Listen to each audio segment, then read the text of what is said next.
Cada tarde usted se siente informado.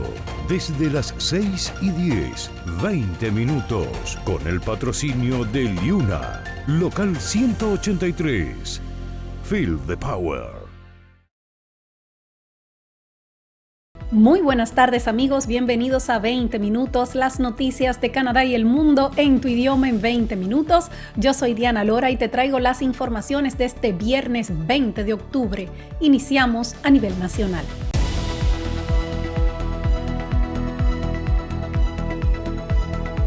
Canadá retira diplomáticos de la India y suspende servicios consulares.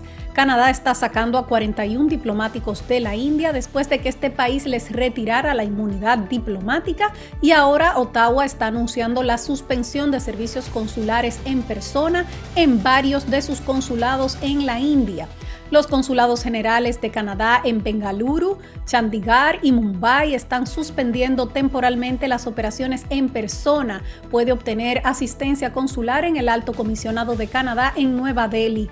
Así lo dice hoy el gobierno canadiense en su página web.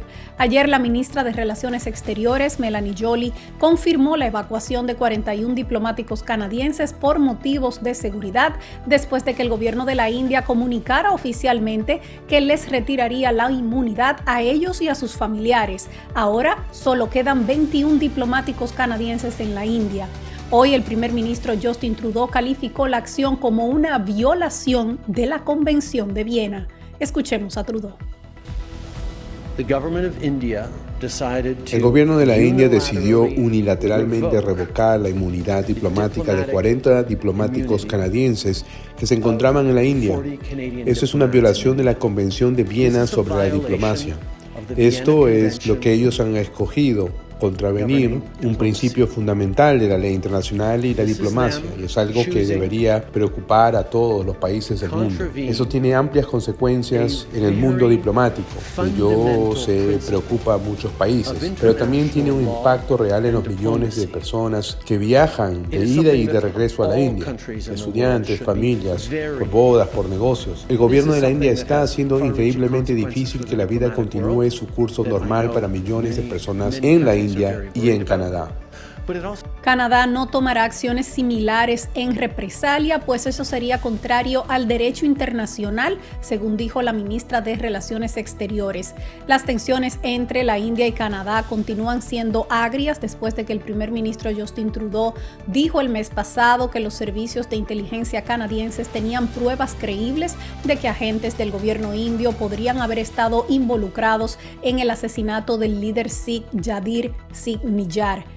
Desde entonces, la India ha dicho que implementará la paridad diplomática en el sentido de que haya en la India la misma cantidad de diplomáticos canadienses que indios en Canadá.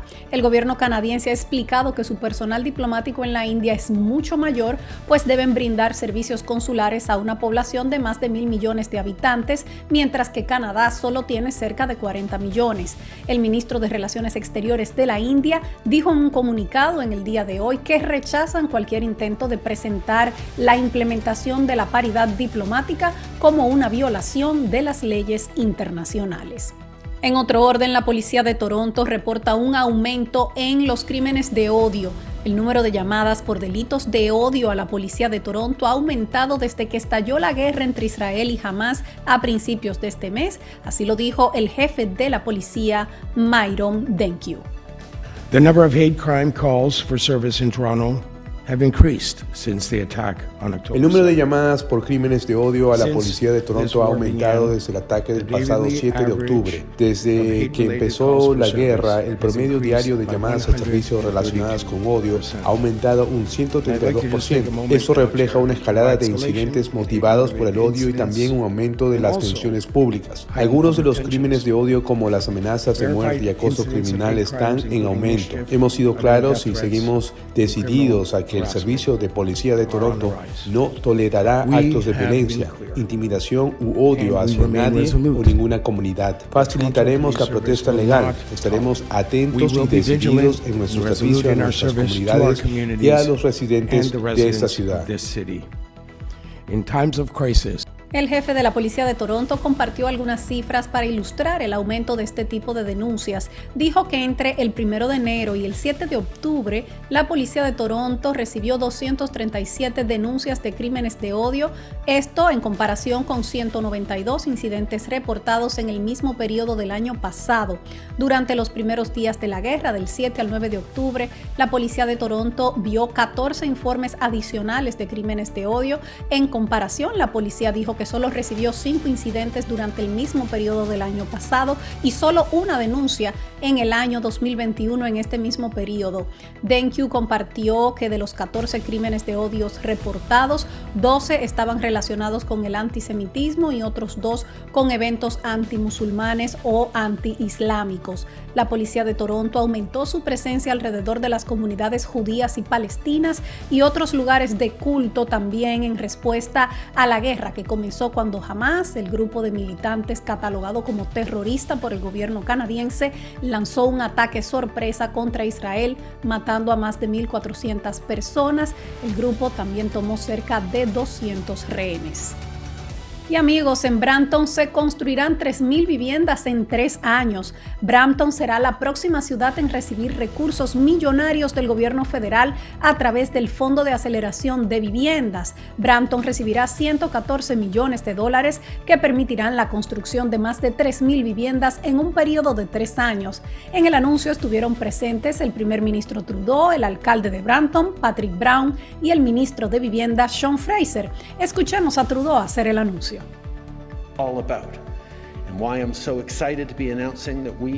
Estoy muy emocionado de anunciar que hemos llegado a un acuerdo con la ciudad de Brampton. Hoy estamos dando a conocer que Brampton será la próxima ciudad en recibir fondos significativos del Fondo de Aceleración de Viviendas y estimamos que eso significará más de 24,000 nuevas viviendas durante la próxima década. De esas, más de 3,100 serán construidas en los próximos 3 años. Como parte de este plan, veremos más construcciones de estaciones de tránsito como el cercanía del tren GO. Durante el anuncio, el ministro Sean Fraser dijo que el Fondo de Aceleración de Viviendas ya está dando resultados al incentivar que las municipalidades tomen acciones para modificar las restricciones de construcción que han impedido un mayor desarrollo inmobiliario en las ciudades. A propósito de este mismo tema, la alcaldesa Bonnie Crombie ha revertido una decisión del Consejo de Mississauga sobre las viviendas cuádruples. Bonnie Crombie utilizó sus poderes de alcaldesa fuerte para revertir una decisión del Consejo de Mississauga que impediría que se construyeran viviendas de 4 unidades, también conocidas como fourplex o cuádruplex, dentro de los límites de la ciudad. Esto después de que el gobierno federal retirara los fondos para infraestructura. La alcaldesa, que tomó licencia para postularse para el liderazgo del Partido Liberal, emitió la directiva en el día de hoy. Y dice, dada la escala y la urgencia de la crisis inmobiliaria, es fundamental que los líderes de todos los niveles del gobierno trabajen juntos. Así lo explicó en un comunicado. La emisión de esta directiva garantizará que Mississauga siga siendo elegible para recibir 120 millones en importantes fondos federales para vivienda e infraestructura comunitaria, al tiempo que permitirá que se construyan viviendas muy necesarias en nuestros vecindarios para la próxima generación. La semana pasada, el Ayuntamiento de Mississauga votó en contra de una propuesta que habría permitido la construcción de cuádruples como un derecho y en cambio remitió esa idea al personal para su mayor consideración. Esta fue una de las recomendaciones hechas por el ministro de Vivienda, Infraestructura y Comunidades, Sean Fraser, a principios de octubre, que habría mejorado la solicitud de Mississauga de financiación dentro del marco del Fondo de Aceleración de Viviendas del gobierno federal. La moción fue rechazada en una votación muy reñida, quedó empatada 5-5 y Bonnie Crombie no estuvo presente porque se encontraba de licencia. La decisión enfrentó críticas inmediatas del ministro de Vivienda Fraser, quien dijo que la ciudad debería deshacerse de ese tipo de enfoque anticuado de zonificación. En respuesta, Fraser envió al Consejo una carta el jueves diciendo que sin un compromiso firme sobre los cuádruples, el ministro no aprobaría la solicitud de financiación a la ciudad. Eso significa que Mississauga no recibirá los 120 millones de dólares en financiación para infraestructura de vivienda tal y como lo había solicitado, dice la alcaldesa Crombie, y dada la magnitud de la crisis de vivienda y la necesidad de actuar con urgencia para asegurar esta financiación tan necesaria, tengo la intención de presentar una moción utilizando mis poderes fuertes de alcalde bajo la sección 284 de la Ley Municipal del 2001 a mi regreso a las reuniones del Consejo en el otoño del 2023. Así que la alcaldesa Crombie ha usado sus poderes para revertir esa decisión del Consejo y lograr que Mississauga pueda optar por los fondos federales como lo ha hecho en el día de hoy la ciudad de Brampton. Y amigos, hay un dramático aumento en las solicitudes de desalojos en Toronto de inquilinos. Los datos están mostrando que el número de solicitudes que los propietarios han presentado para desalojar a inquilinos alegando que necesitan la vivienda para su uso personal ya supera en lo que va del 2023 el número total de solicitudes del 2022. En Ontario, los propietarios pueden utilizar algo llamado aviso de desalojo N12 para obligar a los inquilinos a mudarse si el propietario o un miembro de su familia inmediata o un cuidador se quiere mudar allí. También se puede emitir un N12 si alguien que acaba de comprar la propiedad también va a mudarse en ella. Desde enero hasta septiembre del 2023 se han solicitado 1,767 desalojos N12 en Toronto y según los datos de la Junta de Propietarios de Inquilino, eso está muy por encima del total de solicitudes realizadas en el 2022 cuando fueron 1,312. Las solicitudes de N12 han aumentado, escuchen bien, un 77% en el 2023 según la comparación de los primeros 9 meses del año 2022. Los defensores de los inquilinos dicen que los N12 son un problema importante en Toronto porque los propietarios podrían utilizarlos para aumentar el precio de su unidad y alquilarlas a otras personas a un mayor precio. Los inquilinos pueden acudir ante la Junta de Propietarios e Inquilinos después de haber sido desalojados si el propietario, su familiar o su cuidador no se mudan a la unidad como habían alegado para obtener el permiso de desalojo. Vámonos ahora a una breve pausa. Cuando regresemos, señores, se han liberado a los primeros rehenes tomados por Hamás. Tenemos los detalles. Regresamos. Cada tarde usted se siente informado. Desde las 6:10, 20 minutos, con el patrocinio de Liuna, local 183. Feel the power.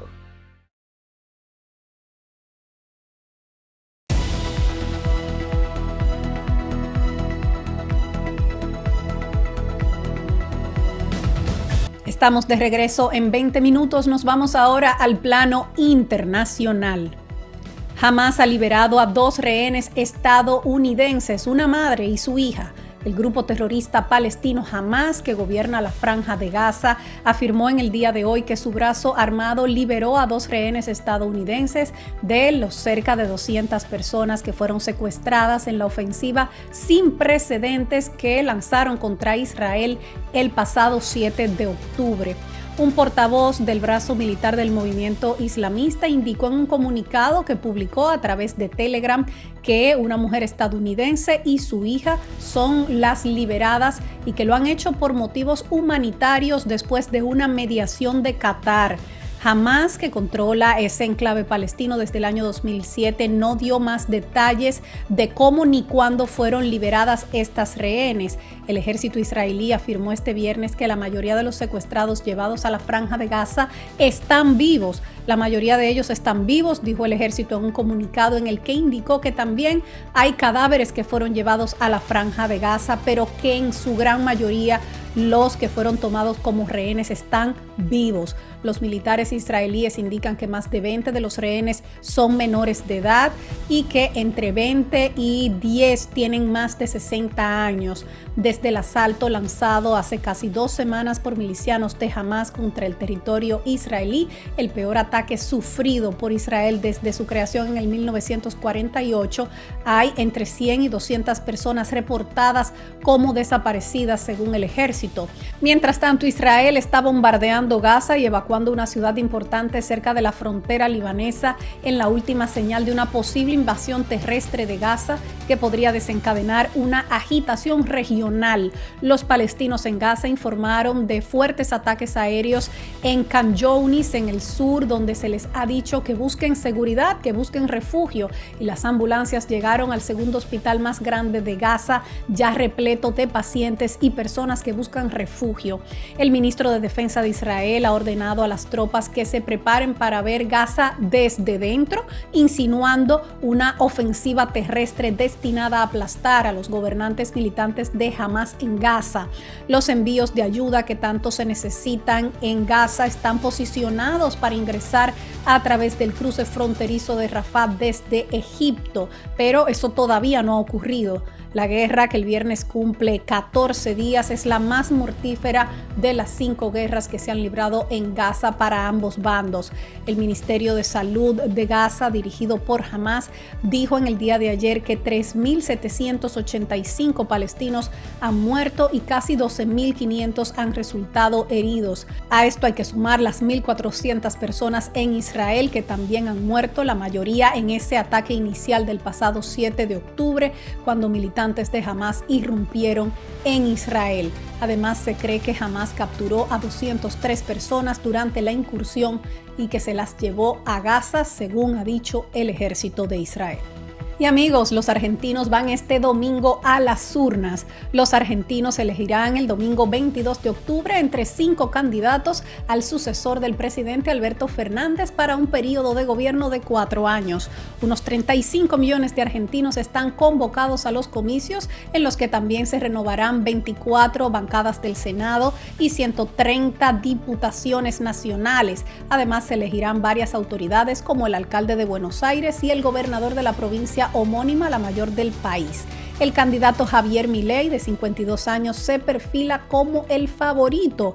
Al cierre de las últimas encuestas publicadas para la primera vuelta electoral, el conjunto de las mismas continúa mostrando a Javier Milei en una posición de liderazgo con un 34,6%. Le sigue Sergio Massa con solo 4 puntos de diferencia, con un 30,4%. Patricia Bullrich mantiene una presencia significativa con el 26,1%, y eso deja a los 3 líderes del favor popular en un margen de menos de 9 puntos, mientras que Schiaretti y Bregman, en cuarto y quinto lugar respectivamente, parecen no tener grandes posibilidades porque ninguno de ellos alcanza siquiera el 5%. Estas cifras provienen de un promedio de las encuestas que se han publicado entre el 14 de septiembre y el 14 de octubre y han sido ajustadas eliminando a los indecisos para reflejar de manera más precisa las expectativas actuales. El hecho de que Milei siga en los entornos del 35% y a poca distancia de sus rivales prácticamente asegura que habrá una segunda vuelta en Argentina, a menos que haya alguna sorpresa. Ninguna de las encuestas realizadas en los últimos 2 meses prevé una victoria en primera vuelta, y de hecho por ninguna de las 2 vías que ofrece la norma electoral en Argentina, ni el 45% ni un 40% con 10 puntos de ventaja respecto al que quede en el segundo lugar. Estos datos lo que están apuntando es a un enfrentamiento entre la vieja izquierda y la nueva derecha en segunda vuelta, abriendo un nuevo escenario de polarización para Argentina. Obviamente comentaremos aquí el próximo lunes los resultados de la primera vuelta electoral en Argentina. Ya para finalizar, vamos a ver lo que nos espera mañana en el clima en las principales ciudades del país.